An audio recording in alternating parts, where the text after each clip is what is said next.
Oke. Ini tuh bisa melihat hotspot, titik-titik api. Kalau yang Oh, ini titik api. ya, yang ini titik api ini berarti lagi ada tapi kayaknya kecil. Kalau yang merah-merah kuning-kuning ini. Oh, ini kuning-kuning ini juga. Nah ini kalau yang ini kita punya DAOPS namanya daerah operasi untuk khusus untuk menangani pengendalian kebakaran hutan dan lahan. Ini ada dari ujung Sumatera sampai Detail ujung ya. Papua kita Lengkap. ada. Emang kita kan ini memang tempatnya untuk pengendalian kebakaran hutan dan lahan. Mas, bentar ya, aku nyapa Sobat Hijau. Siap. Assalamualaikum warahmatullahi wabarakatuh. Selamat sore Sobat Hijau.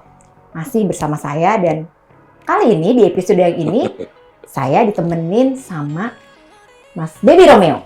Ya. Halo. Nah, sore hari ini kita berdua ini lagi ada di posko pengendalian kebakaran hutan dan lahan. Nah, buat apa? Tentunya pasti buat ngobrolin dong. Ngobrolin apa sih? Kita ngobrolin yuk bagaimana pengendalian kebakaran hutan dan lahan nih Mas. Dengan pendekatan teknologi modifikasi cuaca. Wah, Nah, seru tuh. apaan itu? Kita ikutin ya sama-sama ya Sobat Hijau ya. Masih tetap di Ngabuburit di Hutan.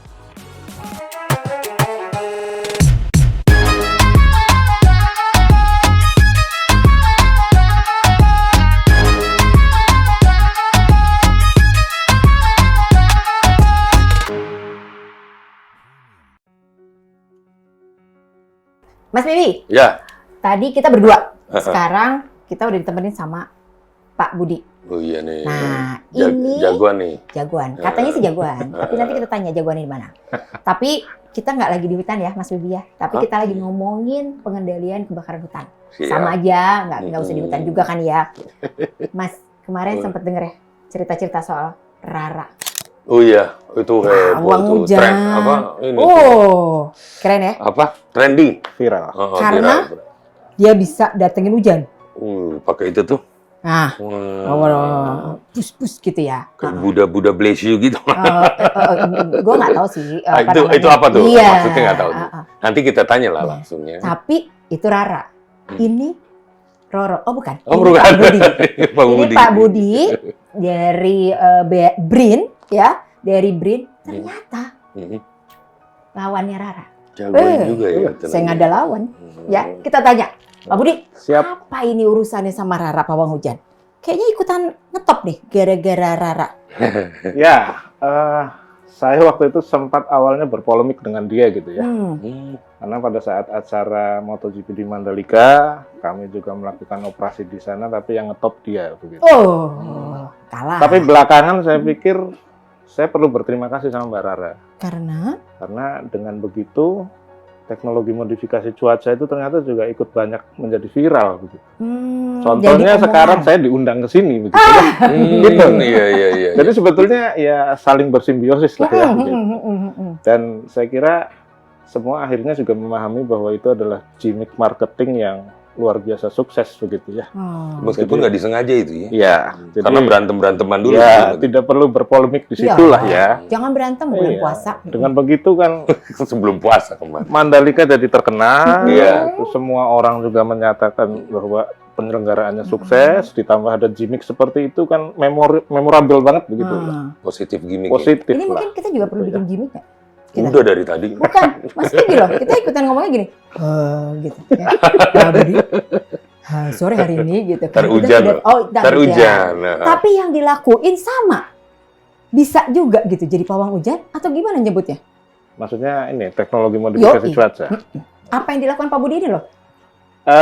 Mungkin gini, sebagai pengantar yang namanya teknologi modifikasi cuaca itu kan orang banyak mengartikan dengan istilah hujan buatan. Ya. Tapi sebetulnya kami itu tidak membuat hujan, gitu ya. Jadi Allah yang buat hujan kayaknya. Pada prinsipnya hujan itu sama seperti pelangi-pelangi lah, Mbak. Pelangi. Ciptaan Tuhan, gitu ya. Betul, sama. Mas Baby mau nyanyi dulu nggak? Oh nggak usah. Terus Nanti gimana? nggak laku saya nyanyi. Yang bisa Nggak kami lucu. lakukan adalah mengkondisikan supaya potensi hujan itu jatuh pada tempat yang kita tuju. Gitu ya. Potensi hujan Jatuh pada tempat yang kita Ini tuju. kalau Mas Baby aja masih berkerut. Lebih hebat dong Maksudnya daripada begini, pawang. potensi hujan itu kan ada dalam bentuk awan-awan kumulus ya. Ya.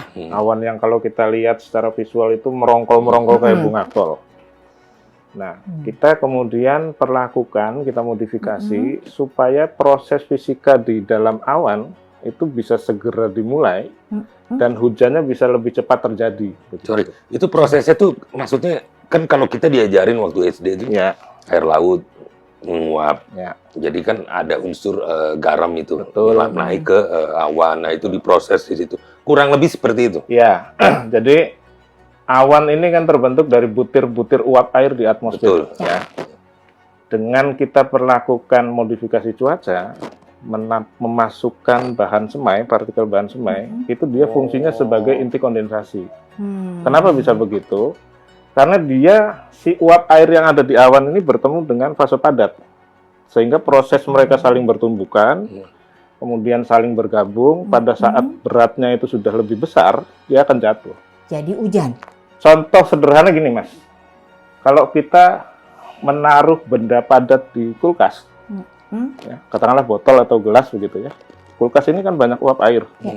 Setelah beberapa saat di bibir-bibir botol atau gelasnya itu kan kelihatan ada keringat-keringat begitu. Nah, itu karena uap airnya itu nempel dengan benda padat. Nah, si partikel bahan semai yang kami masukkan itu fungsinya untuk itu. Gitu. Secara alami memang si partikel bahan semai, inti kondensasi yang ada di alam itu berasal dari garam-garaman di laut. Ya. Betul itu ya. Tapi kemudian kita tambahkan nih supaya prosesnya dia lebih intensif. Makanya Nambahinnya di mana? kita menggunakan pesawat, ditaburkan garamnya, Itu ditaburkan. garam ditaburin, benar itu ya. Ditaburkan. Aku pernah dengar Ya. tuh kemarin menaburkan Masuk garam. ke dalam awan begitu ya, mencari daerah updraft dan downdraft. Pokoknya begitu ada turbulen begitu, kita lepas. Karena itu memang pasti masa udaranya masuk ke awan. Si Columbus ini ya. Jadi, Iya. wah jadi Cumulus. ini dong meregang nyawa juga yang Ya, bahaya tapi kita juga tetap kan. memperhatikan faktor safety ya, Iya. karena kita menggunakan instrumen radar Buktinya di masih di Itu sini. justru cuaca. dihindarin kan. Iya. Iya. Kalau ini justru Betul. dihindarin. Ini malah masuk ke dalam Iya. gitu loh, nabur garam ya kan. Nah, jadi fungsinya seperti itu.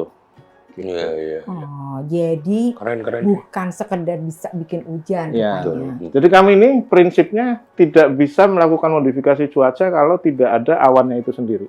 Kalau iya. tidak- No Itu cloud, no maksudnya. seeding. Makanya kami itu bukan membuat hujan, bukan hujan buatan. Kalau kami diminta untuk melakukan operasi hujan buatan, mendatangkan hujan tapi di musim kemarau yang nggak ada awan, ya nggak bisa. Oh. Jadi emang nggak ada awannya. Nggak ada awan. Tapi kalau sebaliknya, dari hujan menjadi nggak hujan. Prosesnya sebetulnya sama, Oh. hanya strateginya beda. Apa yang terjadi di Mandalika kemarin, kita melihat awan-awan ini bergerak dari radar, dan kita bisa memprediksikan bahwa awan ini kalau dibiarkan akan jatuhnya di daerah Mandalika. Oke. Sehingga kita Sirkuit jatuhkan gitu dulu. ya. Jatuhkan dulu sebelum dia sampai di sana, kita cegat, dijatuhkan. Prosesnya sama. Iya. Umumnya modifikasi cuaca ini digunakan untuk menambah air di waduk atau di danau gitu ya. Juga untuk karhutla gitu. Pengendalian karhutla. Pengendalian karhutla. Iya, iya. Jadi proses hujannya dipercepat. Oke, iya, iya. Saya pikir tuh waktu itu, nih Mas Bibi, emang bisa mindahin hujan tuh dalam arti gini, yang harusnya di sini terus dipindah, tapi ternyata nggak literally begitu ya, gitu ya. Yang tadinya harus menuju ke sana, terus Iya. diberhentikan dulu di Dicegat tengah lah. jalan, dicegat gitu, kayak preman gitu loh kan. Berhenti gitu kan. Ya. Turunnya sini aja Jatuhnya gitu. situ, gitu. Oh, gitu. Tapi itu kelihatannya efektif ya, Pak Budi, untuk Lumayan efektif pengendalian. lah ya. Kita beberapa kali Iya. juga diminta untuk mengendalikan banjir di wilayah ibu Mengendalikan kota dia. Oke. Jakarta begitu ya. Oh itu bisa. Oh, karena hujan tadi. Ya itu. Jadi awan-awan yang akan bergerak masuk ke Jakarta kita cegat, jatuhkan di wilayah laut begitu ya. Karena biasanya begitu sudah kejadian banjir, hujan sedikit pun kan udah akan jadi genangan tuh. Nah, kita cegah itu nggak menumpuk lah airnya gitu. Jadi Terus kalaupun tetap hujan ya tetap. kalau akurasi nih sama pawang tuh Nah, itu ya. itu gimana sih? Kalau pawang kan tadi pakai itu. Nah, itu kalau ini kan rasional nih, Iya. maksudnya kita bisa tahu ya gitu. Kita tapi kan kalau itu kan- menggunakan mazhab Masa saintifik lah. berat nih. Oh, iya, Itu ya, iya, iya. Sufi nih, udah sufi. Kalau teknologi modifikasi itu, modifikasi cuaca itu mazhabnya adalah mazhab saintifik. Hmm. Dalilnya Bukan teknologi ilmu. gitu Oh, ya. Teknologi ya. Tapi kalau dia pawang, mazhabnya adalah kearifan lokal mungkin. Betul. Dalilnya klinik atau gaib gitu ya. Dua-duanya mungkin berjalan begitu. Tinggal tergantung bagaimana keyakinan kita aja kan. Kalau ditanya kami punya datanya. Ya. Hasil pelaksanaan kami seperti apa, data-datanya ada begitu. Dan kami pun melakukan operasi saat itu sehari-harinya selalu menganalisa data hari itu seperti apa. Karena cuaca kan dinamis ya. Iya. Jadi emang benar ya, itu memang bisa mengendalikan ya Pak Budi ya. Mas Baby, sebagai orang yang hidup cara di perkotaan, benar nggak kerasa kebakaran hutan dan lahannya itu seperti apa? Ya mungkin secara nggak langsung. Jangan mungkin. Ya nggak, maksudnya secara nggak langsung gitu ya. Maksudnya caranya nggak langsung kerasa gitu. Tapi ya lama-lama akan pasti kerasa gitu loh. Karena yang pertama ya pasti kan apa tuh, kalau kebakaran hutan ya misalnya yang pasti itu asap ya. Itu udah pasti sangat mengganggu ya, apalagi sampai mampir ke negara lain kan malu gitu kan. Nah, beritanya di mana-mana gitu ya. Itu aku sempat ngalamin itu kemarin waktu kejadian itu ya. Ada di mana emang? Waktu itu kalau nggak salah ada di Singapura, pas lagi di Singapura. Emang ngerasain ada asap? Dan tapi ngelihat juga udah lama. Udah lama. Nah, tapi kalau sekarang aku lihat sih alhamdulillah ya udah jauh berkurang lah. Udah jauh berkurang. Berhasil nih kayaknya nih. Ya ini pawangnya. Salah satunya mungkin karena pawang ini ya. Tapi nih ya supaya pasti banget nih Mas Baby emang bener perasaannya Mas Baby atau karena berkat pawang emang turun atau enggak, kita hubungin ya. Ada Pak Basar Manulang, beliau adalah Direktur Pengendalian Kebakaran Hutan dan Lahan ya di Kementerian Lingkungan Hidup dan Kehutanan. Kita coba sambung ya secara virtual karena beliau lagi ada di lapangan. Sebentar ya. Nah, kita untuk tahu nih ya benar atau enggaknya, kita hubungin Pak Basar Manulang ya, Direktur Pengendalian Kebakaran Hutan dan Lahan KLHK. Pak Basar, selamat sore. Ya, Pak, ini saya bersama Pawang Hujan, maksudnya Pak Budi dari BRIN dan bersama Mas Baby Romeo nih Pak. Kita mau ngobrol-ngobrol nih Pak. Tadi katanya Pak Budi cerita bahwa bisa melakukan teknologi modifikasi cuaca alias jadi pawang hujan gitu ya Pak ya. Nah kata Mas Baby katanya iya emang kerasa nih bahwa kebakaran hutan dan lahan saat ini tuh udah sangat jarang sekali terjadi gitu. Kalau datanya sendiri Pak, dari Kementerian Lingkungan Hidup dan Kehutanan seperti apa Pak untuk kasus kebakaran hutan dan lahan? Kalau kita dari baseline data 2019 itu kan tercatat hampir 1,6 juta. Begitu tahun 2020 yang lalu itu menurun 82%, sekitar 296.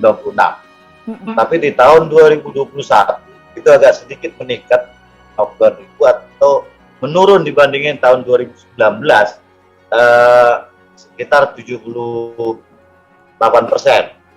Kalau kita lihat tahun 2022 ini dari periode Januari sampai 31 Maret yang sudah kami hitung itu tercatat sekitar 20.365 hektar. Dibandingkan secara head to head periode yang sama Januari sampai 31 Maret tahun 2021 itu menurun sekitar 3.600 atau sekitar 15%. Ya. Jadi itulah kondisi kebakaran hutan dan lahan dalam periode 2 tahun dan 3 bulan terakhir ini tahun ini. Oh, jadi emang bener turun nih Pak ya. Jadi apa yang dirasakan oleh Mas Baby nih benar, ternyata benar Mas. Emang nggak cuma perasaan lo doang gitu ya. Pak, tadi kan udah bicara dari sisi teknologi modifikasi cuaca ya Pak ya. Tapi pasti tentunya ada lagi hal lain yang dilakukan selain melalui teknologi modifikasi cuaca. Upaya-upaya yang dilakukan dalam hal untuk mengendalikan kebakaran atau mencegah kebakaran hutan dan lahan terjadi Pak. Jadi sejak kita belajar dari sejarah buruk tahun 2015 yang buat karhutlah itu hampir mencapai 2,5 juta ya. Di era pemerintahan yang terhormat Bapak Presiden, kita melakukan corrective action ya. Ada kebijakan-kebijakan sejak saat itu lebih memprioritaskan upaya-upaya pencegahan daripada pemadaman. Nah, saya bicara sejak tahun 2020, itu juga diarahkan Bapak Presiden pada saat rapat pengarahan Rakornas Karhutla di Istana secara virtual tanggal 22 Februari tahun 2021 lalu. Ya, harus menemukan solusi permanen dalam pengendalian karhutla. Dalam hal ini, kita pemerintah ya, sebagai implementasi dari Impres nomor 3 tahun 2020 tentang penanggulangan kebakaran hutan dan lahan, semua lembaga kementerian termasuk pemerintah provinsi, kabupaten, sudah punya tanggung jawab yang sama-sama. Tapi ini harus bersinergi. Satu, strategi selain TMC, ini bagian dari TMC sebenarnya, adalah pendekatan analisis. Ini bahasanya terlalu ilmiah, enggak ya? Ya. Dan melakukan itu, kita melakukan analisis iklim dan langkah-langkah seperti monitoring cuaca, ya, analisis. Dan dari hasil inilah ada kegiatan namanya modifikasi cuaca, ya. Strategi yang kedua, dalam rangka operasional. Nah, saya ini ke lapangan dalam rangka itu. Memperkuat yang melakukan pengendalian itu dengan memperkuat satu, deteksi dini. Ini teman-teman saya lihat di posko ya. Iya Pak, di posko Pak. Melakukan deteksi dini ya, Satgas terpadu. Ya, dari seluruh pemangku kepentingan.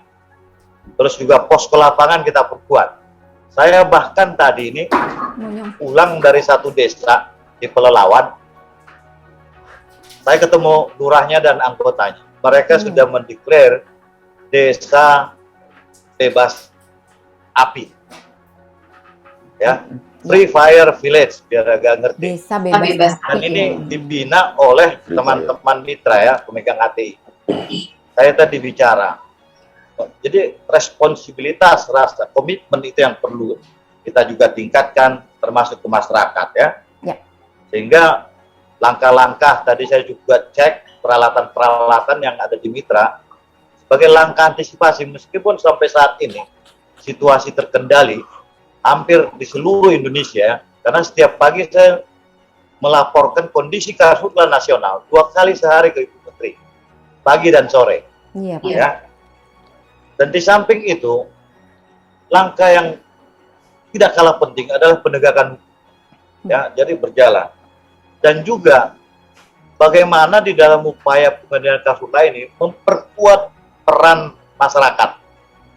Masyarakat kita jadikan sebagai subjek pembangunan di dalam pengendalian karhutla melalui MPA, Masyarakat Peduli Api. Dan juga 2 tahun terakhir ini ada yang kita sebut Masyarakat Peduli Api Berkesadaran Hukum atau MPA Paradega. Ini quote and quote, ini semacam collaborative justice. Kita merekrut masyarakat berdasarkan informasi dari teman-teman kepolisian. Siapa biasanya masyarakat yang bisa membakar, kita rekrut, itu menjadi tenaga kita untuk pengendalian karhutla. Langkah ketiga adalah bagaimana ini pengelolaan kawasan, karena kita bicara pengendalian karhutla itu berdasarkan landscape, ya, melalui pengelolaan gambut ya. Di sini ada di KLHK, ada di satu Dijen, ada BRGM, dan itu bagaimana gambut itu tetap terjaga, ya, tetap basah melalui pengamatan tinggi muka air. Itu Mas Budi jauh lebih pakar karena meng-create itu teman-teman dulu di BPWT. Sehingga kita juga melibatkan para praktisi ya, terus juga pengelola kawasan, izin ATI, hutan alam, perkebunan. Sehingga ini menjadi sesuatu yang harus bersinergi. Beberapa waktu lalu sudah terbit SK Ibu Menteri 169 ya, yang namanya Volunet-SINK, Forest and Other Land Use Net-SINK tahun 2030. Ini komitmen pemerintah Indonesia, bukannya milik KLHK. Ini milik Indonesia, milik dunia. Intinya, bagaimana tahun 2030 ke depan, serapan karbon lebih besar atau sama dengan emisi. Nah, kita bicara emisi sebagai tugas kami di pengendalian karhutla. Kalau gambut terbakar, emisinya luar biasa. Kalau kebakaran kita bisa tekan lebih rendah lagi, dan dengan sinergitas semua para pemangku kepentingan, terutama di tingkat tapak, ada unsur TNI, kepolisian, BPBD, Pemda, masyarakat, tokoh adat, kita tekan, saya yakin capaian itu bisa tercapai. Kira-kira itu yang terus kita kembangkan ya. Dalam selain itu tadi ada solusi permanen pengendalian kahutlan melalui 3 strategi itu. Ya, Agak panjang ya. Terima kasih loh Pak. Ini lagi di lapangan ya Pak ya. Iya. Saya nggak ganggu lagi deh Pak. Salam dan semangat terus Pak buat teman-teman Manggalakni yang ada di lapangan ya Pak ya. Silakan dilanjut Pak. Nanti ini kita juga masih pengen ngobrol lagi soalnya di Pak ya. Terima kasih ya Pak Basar ya. Sampai ketemu lagi Pak. Terima kasih. Baby Romeo, Mas Budi. Siap. Saya nunggu Mas Budi di Pekanbaru besok. Insya Allah lusa Pak.